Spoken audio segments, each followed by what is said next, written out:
নাই, নৌকা পানি ছাড়া গন্তব্য কখনো পৌঁছতে পারবে না। পানি যদি না হয় নৌকায় মানুষ চড়া তো দূরের কথা, একটা গাদাও চড়বে না। জোরে কণ্ঠে কিনা? আরে এই নৌকার সঙ্গে পানির কি সম্পর্ক? পানির সঙ্গে নৌকার কি সম্পর্ক? পানি না হইলে নৌকা চলে না। শুনেন, এই নৌকা এত বেশি তার সম্পর্ক, তারপরেও কি পানি কি ভিতরে আসতে দেয়?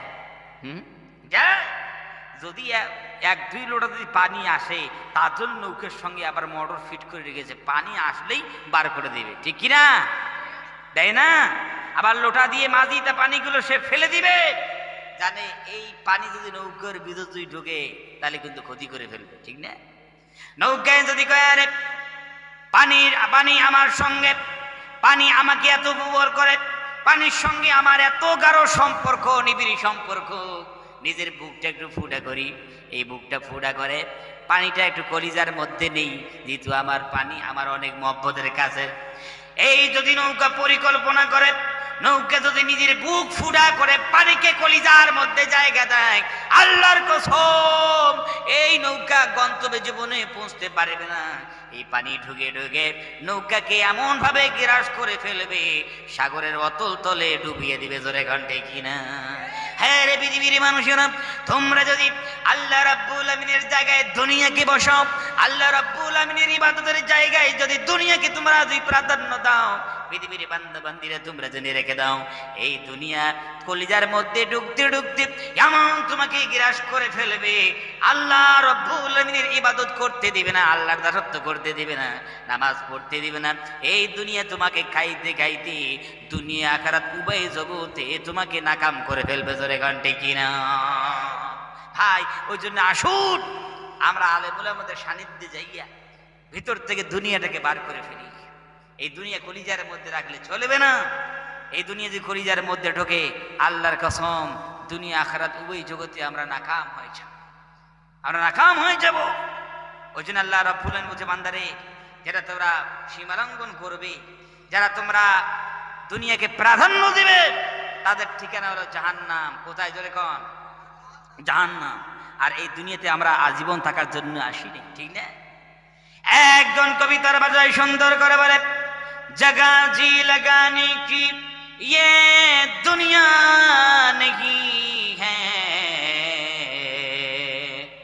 जगह जी लगाने की ये दुनिया नहीं है, इबरत की जागे तमाशा नहीं है,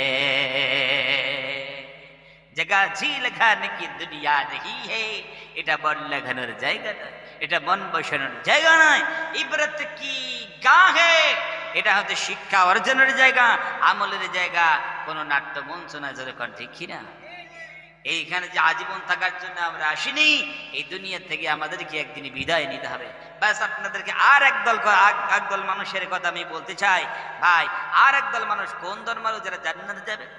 রব্বুল আমিন বলেন, وَأَمَّا مَنْ خَافَ مَقَامَ رَبِّهِ وَنَهَى النَّفْسَ عَنِ الْهَوَى فَإِنَّ الْجَنَّةَ هِيَ الْمَأْوَى। আল্লাহু আকবার বলেন। রব্বুল আমিন বলেন, وَأَمَّا مَنْ خَافَ مَقَامَ رَبِّهِ, যেই ব্যক্তির ভয় করলে যে কাল কিয়ামতের ময়দানে কঠিন মুসিবতের দিন রব্বুল আলামিনের সামনে দাঁড়াতে হবে, আল্লাহ রব্বুল আলামিনের আদালতে দাঁড়িয়ে জীবনের সমস্ত হিসাব কিতাবগুলো বুঝাইয়া দিতে হবে। দুনিয়াতে পাপাচার করলে আল্লাহ রব্বুল আলামিনের দরবারে দাঁড়িয়ে সমস্ত হিসাব কিতাব বুঝাইয়া দিতে হবে। কলিজার মধ্যে এতটুকু ভয় সে রেখেছে, ওয়ারাহান নাফসানিল হাওয়া, আর নিজের নফসের অনুসরণ করে নাই, নিজের প্রবৃত্তির অনুসরণ করে নাই। মন চেয়েছিল গান বাজনা শুনি, ওয়ানাহান নাফসানিল হাওয়া, কিন্তু মনের কথাই সেই সাড়া দিল না। মন চেয়েছিল একটু সুদের টাকা নেই, ঘুষের টাকা নেই, ওয়ানাহান নাফসানিল হাওয়া, মনের কথাই সেই সাড়া দেয় নাই। মন চেয়েছিল মানুষের আল ঠেলাঠেলি করে একটু জমিন থেকে বাড়ায়, ওয়ানাহান নাফসানিল হাওয়া, মনের কথাই সেই সাড়া দেয় নাই। মন চেয়েছিল মানুষের উপর জুলুম অত্যাচার করে একটু পাওয়ার বাড়ে, ওয়ানাহান নাফসানিল হাওয়া, মনের কথাই সাড়া দিল না। মন চেয়েছিল মানুষকে একটু ওজনে কম দিয়ে নিজের বিত্তবান হয়, ওয়ানাহান নাফসানিল হাওয়া, সে মনের কথাই সাড়া দিল না। মা বোনদের মন চেয়েছিল হালকা পাতলা পোশাক পরিধান করে বেপর্দা হয়ে একটু ঘোরাঘুরি করি, রূপ যৌবন একটু প্রদর্শন করে ঘুরি। ওয়ানাহান নাফসানিল হাওয়া, মনের কথাই সাড়া দেয় নাই।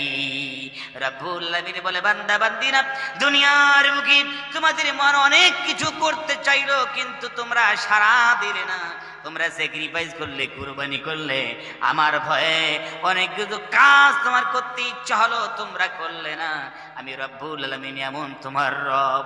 ফা ইন্নাল জান্নাতা হিয়াল মাওয়া, ওই সমস্ত বান্দা বান্দিদের জান্নাত হলো ঠিকানা। জোরে গন সুবহানাল্লাহ। জান্নাত ঠিকানা যদি আমরা আল্লাহকে ভয় করতে পারি আর মনের কথায় যদি আমরা সাড়া না দেই, প্রবৃত্তির প্রতি আমরা যদি অনুসরণ না করি, রব্বুল আলামিন জান্নাত আমাদের জন্য ঠিকানা বানাইয়া রেখেছেন। কিন্তু ভাই আজকাল আল্লাহে কই বেশি আমরা ভয় করি না। আজ মানুষ, হায়রে একটা কথা বলি, যাক, মানুষ একটা মশার কামড়ের ভয়ে প্রতিনিয়ত মশারির তলে ঢোকে, ঠিক কিনা জোরে করে ঢোকে না? কিন্তু আল্লাহর ভয়ে মসজিদ ঢোকে না। আবার কি করে আপনারা? মশার কামড়ে মশারির ভিতরে ঢুকতে মানুষ বাধ্য হচ্ছে, আল্লাহর ভয়ে মসজিদ ঢুকতে বাধ্যই হয় না। তাহলে একটা মশাকে যতটুকু ভয় করি, অতটুকু আমরা আল্লাহকে ভয় করি না। হ্যাঁ রে, আল্লাহ দিকে জিজ্ঞেস করে, বান্দারে তোমাকে তৈরি করলাম, নিয়ামত দিলাম, সব কিছুই দিলাম, আর আমি আল্লাহকে মশার ভয়ের মতো আমাকে ভয় করতে পারো নি? আমি আল্লাহকে ভয় করতে পারো নি? কিয়ামতে কি জবাব দেব? আজ আল্লাহর ভয়ে আমরা নামাজ পড়ি না। অনেক মানুষ দিয়ে মনে আছে, হুজুর নামাজ না পড়তে পারি কিন্তু ইমান আমার মজবুত আছে। আছে কি নেই? নামাজ না পড়তে পারি, ইমান আমার মজবুত আছে। ভাই, আপনার ইমান মজবুত আর কই? আপনি বলছেন ইমান মজবুত আছে, আপনার ভিতরে তো ইমানই নাই। ইমান মজবুত তো দূরের কথা, আপনার ভিতরে কি নাই? ইমানে আপনার ভিতরে নাই। ওই জন্য ইনশাআল্লাহ সবাই মিলে আল্লাহকে ভয় করব, ইমানের পথে আমাদের থাকতে হবে। আল্লাহর কসম, ইমানের পথে যদি আমরা থাকি, যত বাধা আসুক, যত মুসিবত আসুক, আমরা প্রতিনিয়ত প্রত্যেকটা সময় আমরা ইমানের উপর অবিচল থাকবো ইনশাআল্লাহ। ইমানের পথে অবিচল থেকে আমার মরণ যেন হয়। ইমানের পথে অবিচল থেকে আমার মরণ যেন হয়। আল্লাহুম্মা আমিন।